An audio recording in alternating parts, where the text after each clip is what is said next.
دقائق عن التأهل للمرحلة القادمة، وهو من سيبدأ التسديد أولا عن طريق صبيري.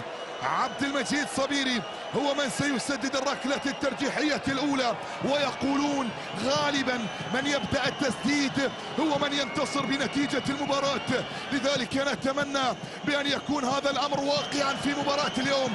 عبد المجيد في مواجهة أوناي سيمون.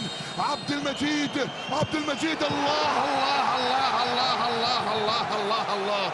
أول الأهداف في هذا لمصلحة المنتخب الإسباني في مواجهة بونو، في مواجهة ياسين ياسين ياسين ياسين ياسين ياسين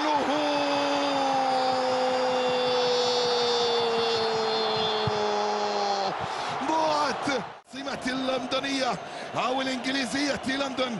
حكيم الآن في مواجهة أوناي سيمون. حكيم الله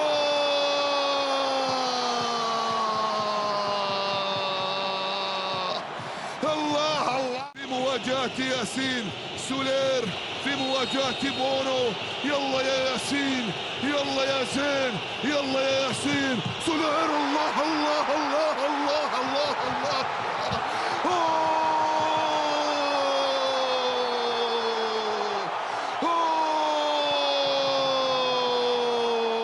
الثالثة مفتاح التأهل.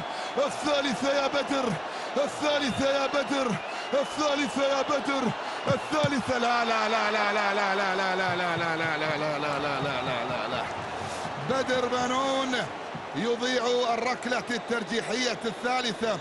ويا بونو طلبتك انك تعيدها يا بونو. بونو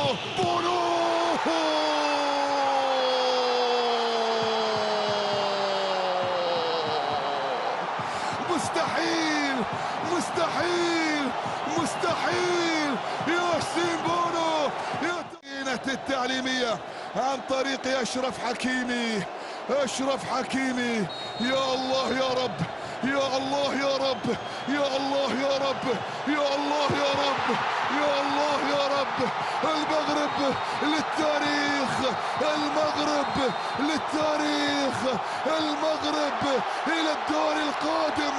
فخر العرب إلى الدور القادم، فخر العرب. يقولون لإسبانيا مع السلامة باي باي، مع السلامة باي باي.